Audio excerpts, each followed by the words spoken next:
ಇದು ಕೈ ಸಾಲನ ಬಿಡಿ ಸಾಲ ಓಕೆನಾ ಅಷ್ಟವರು ಕೈ ಸಾಲ ಅಂತ ನಿಮ್ಮ ಸೂಚನೆ ಯಾವ ಇದು ಆಗಬಾರ್ದು. ಮೊದಲನೇದಾಗಿ ನಾನು ಎಲ್ಲ ಸಾರ್ವಜನಿಕರಲ್ಲಿ ಮನವಿ ಮಾಡ್ತೀನಿ, ನಮ್ಗೆ ಯಾರಾದರೂ ಈ ಥರ ದುಡ್ಡು ಕೊಟ್ಟು ಮೀಟ್ರ್ ಬಡ್ಡಿಗೆ ಏನಾದರೂ ಕೂಡ ಒತ್ತಾಯ ಮಾಡ್ತಾಯಿದ್ರೆ ಕೂಡಲೇ ನನ್ನ ಗಮನಕ್ಕನ ತನ್ನಿ, ಇಲ್ಲ ಪೊಲೀಸ್ ಇಲಾಖೆ ಗಮನಕ್ಕನ ತರಬೇಕಾಗುತ್ತೆ. ಇವ್ರು ಏನೂ ಇಲ್ಲದಲೇ ಅಮಾಯಕರು ಪಾಪ ಎದುರ್ಕೊಂಡು ನಮ್ಮ ಗಮನಕ್ಕೂ ತರಲ್ಲ, ಪೊಲೀಸ್ ಇಲಾಖೆ ಗಮನಕ್ಕೂ ತರಲ್ಲ, ಇವರೇ ಸೂಸೈಡ್ ಮಾಡ್ಕೊಳ್ಳೋದ್ರಿಂದ ಇವ್ರ ಫ್ಯಾಮಿಲಿನೇ ತೊಂದರೆಗೆ ಸಿಗಾಕಂತಕ್ಕಂಥದ್ದು. ಈಗ ನೋಡಿ, ಇಲ್ಲಿ ಮೊನ್ನೆ ಏರೂರಲ್ಲಿ ಆಗಿರ್ತಕ್ಕಂಥದ್ದು, ಅವರು ಇನ್ನೂ ಚಿಕ್ಕ ವಯಸ್ಸು, ಚಿಕ್ಕ ಮಕ್ಕಳಿದ್ದಾವೆ.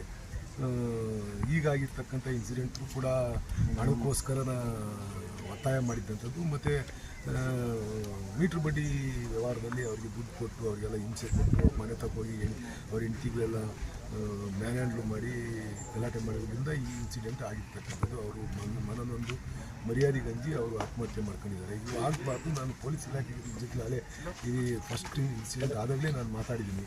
ಯಾರ್ಯಾರು ಮೀಟ್ರದ ಬಡ್ಡಿ ವ್ಯವಹಾರ ಮಾಡ್ತಕ್ಕಂಥವ್ರು ಇರ್ಬೋದು, ಈ ಚೆಕ್ ಇಸ್ಕೊಂಡು ತೊಂದರೆ ಕೊಡ್ತಕ್ಕಂಥವ್ರು ಇರ್ಬೋದು, ಎಲ್ಲರೂ ಮುಲಾಜಿದಲ್ಲೇ ಅರೆಸ್ಟ್ ಮಾಡಿ ಒಳಗೆ ಹಾಕಿರ್ತಕ್ಕಂಥದ್ದನ್ನ ಹೇಳಿದ್ವಿ. ಈಗಲೂ ಕೂಡ DYSP ಅದನ್ನೇ ಮಾತಾಡಿದ್ದೀನಿ.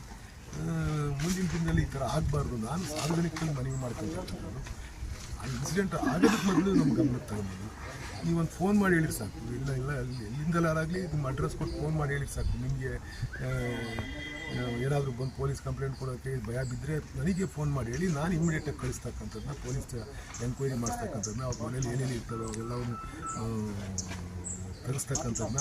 ಈಗ ಮೊನ್ನೆ ಹೋದಾಗ ಯಾರಿಲ್ಲಿ ಚೆಕ್ ಸಿಕ್ಕಿದ್ದಾರೆ. ಈ ಥರ ಏನಾರು ಇದ್ದರೆ ನಾನು ಮನೆಗೆ ಪೊಲೀಸ್ನವ್ರಿಗೆ ಕಳಿಸಿ ಅವೆಲ್ಲವನ್ನು ಸೀಸ್ ಮಾಡಿಸ್ತಕ್ಕಂಥದ್ದು ಮಾಡ್ತೀವಿ. ಯಾರೂ ಸಾರ್ವಜನಿಕರು ದುಡುಕಿ ಆತ್ಮಹತ್ಯೆ ಮಾಡ್ಕೊತಕ್ಕಂಥದ್ದನ್ನ ಮಾಡಬಾರ್ದು.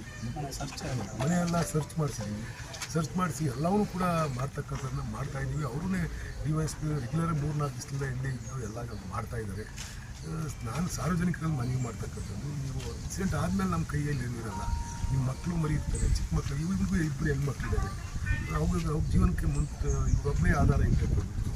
ಇವೆಲ್ಲವೂ ಕೂಡ ಆ ಮಕ್ಕಳು ನಾನು ಬಿಟ್ಟು ಹೊರಟೋಗ್ಬಿಟ್ರೆ ಯಾರು ನೋಡೋರು? ಈ ಥರ ಆದಾಗ ನಮ್ಮ ಗಮನಕ್ಕೆ ತರಲಿ, ಪೊಲೀಸ್ ಇಲಾಖೆ ಗಮನಕ್ಕೆ ತರಲಿ.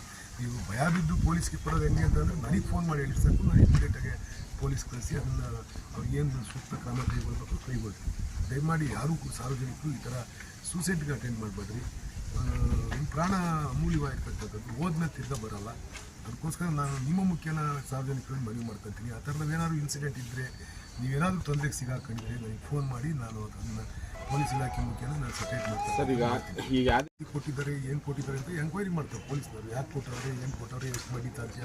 ಈಗ ಕಾನೂನು ರೀತಿ ಚೀಟಿ ಮಾಡೋಕ್ಕೆ ಬರಲ್ಲ. ಕಾನೂನು ರೀತಿಯಾಗಿ ಇವ್ರಿಗೆ ಲೈಸೆನ್ಸ್ ಇದ್ದಲೇ ಇವರು ಲೇವಾದೇವಿ ಮಾಡೋಕ್ಕೆ ಬರಲ್ಲ, ಫೈನಾನ್ಸ್ ಲೇವಾದೇವಿ ಮಾಡೋಕ್ಕೆ ಬರಲ್ಲ. ಇವೆಲ್ಲ ಸರ್ಕಾರದಲ್ಲಿ ಅವೆಲ್ಲ ಲೈಸೆನ್ಸ್ ತಗೋಬೇಕಾಗುತ್ತೆ. ಅವ್ಯಾವ ಇಲ್ಲದೇ ಇದ್ದರೆ ಪೊಲೀಸ್ ಅರೆಸ್ಟ್ ಮಾಡ್ತಾರೆ. ಅರೆಸ್ಟ್ ಮಾಡಿ ಇನ್ನೇ ಸರಿ ಇವ್ರು ಏನೋ ಮಾಡ್ಕೊತಕ್ಕಂಥದ್ದನ್ನ, ಏನೋ ಕಷ್ಟ ಸುಖ ಕೊಟ್ಟಿರ್ತಾರೆ, ವಾಪಸ್ ಇಸ್ಕೊಳ್ಳೋದು ಸಹಜ ಸಮಾಜದಲ್ಲಿ ಇರ್ತಕ್ಕಂಥದ್ದು. ಆದರೆ ಇದನ್ನೇ ದಂಧೆ ಮಾಡಿಕೊಂಡು ಇನ್ನೊಬ್ಬರು ಜೀವಕ್ಕೆ ಇರ್ತಕ್ಕಂಥದ್ದನ್ನ ಕಂಟಕ ತರ್ತಕ್ಕಂಥ ಕೆಲಸ ಯಾರ್ಯಾರು ಮಾಡ್ತಾರೋ ಅವ್ರನ್ನ ಮುಲಾಜಿದಲ್ಲೇ ಅರೆಸ್ಟ್ ಮಾಡ್ತಕ್ಕಂಥದ್ದು ಮಾಡ್ತೀವಿ.